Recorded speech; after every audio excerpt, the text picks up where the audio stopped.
बाबा साहेब का एक और सपना हुआ साकार। दलित जज के हाथ में आई सुप्रीम कोर्ट की कमान, देश में छिड़ेगा नया घमासान। आजाद भारत में दूसरी बार कोई दलित जज बना सीजेआई। सरकार की बढ़ेंगी मुश्किलें, पहले बौद्ध सीजेआई के नाम पर कई फैसले। न पीएम मोदी कर पाए इनकार, न अमित शाह लगा पाए वीटो। इस तरह देश में दूसरे दलित सीजेआई का रास्ता हुआ साफ। बाबा साहेब भीमराव अम्बेडकर कहते थे कि शिक्षित बनो, संगठित रहो। शिक्षा ही एकमात्र रास्ता है जो आपको गरीबी और गुलामी से निकाल सकता है, और ये शिक्षा का ही कमाल है कि देश की सबसे बड़ी अदालत में एक दलित सीजेआई बना है। जी हाँ, जिस अदालत के सामने बड़े बड़े नेता थर-थर कांपते हैं, जिस अदालत के फैसले संसद को भी मानने पड़ते हैं, अब उस अदालत की कमान एक दलित जज के हाथ में होगी। आजाद भारत के इतिहास में ये केवल दूसरा मौका है जब कोई दलित सुप्रीम कोर्ट का जज बनकर आया है, और पहली बार कोई बौद्ध सीजेआई बना है।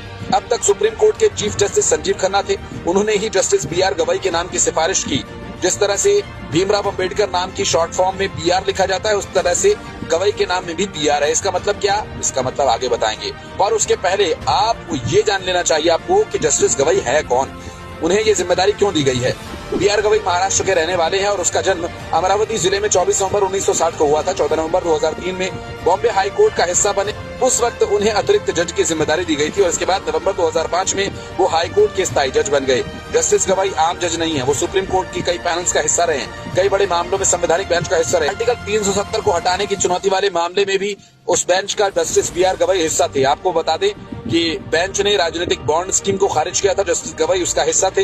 इतना ही नहीं, नोटबंदी के खिलाफ दायर याचिकाओं की सुनवाई करने वाली बेंच में भी वो शामिल रहे। इसलिए कहा जाता है कि इनके कार्यकाल में मोदी सरकार के लिए मुश्किलें हो सकती हैं, लेकिन सवाल फिर वही, सरकार ने उनका विरोध क्यों नहीं किया? इसके पीछे जस्टिस गवई की जाति हो सकती है, क्योंकि सरकार पहले ही दलितों के खिलाफ आरोप झेल रही है, इसलिए इग्नोर करना ज्यादा मुश्किल नहीं था। क्योंकि चीफ जस्टिस खन्ना के बाद जस्टिस गवई ही सुप्रीम कोर्ट के सबसे सीनियर जज हैं, जो अब देश के 52वें मुख्य न्यायाधीश हैं। जस्टिस गवई का कार्यकाल 6 महीने का होगा। 23 नवंबर 2025 तक वे इस पद पर रहेंगे। संयोग की बात है कि जस्टिस गवई मई 2019 में ही सुप्रीम कोर्ट के जज बने थे, और मई महीने में ही चीफ जस्टिस ऑफ इंडिया बने।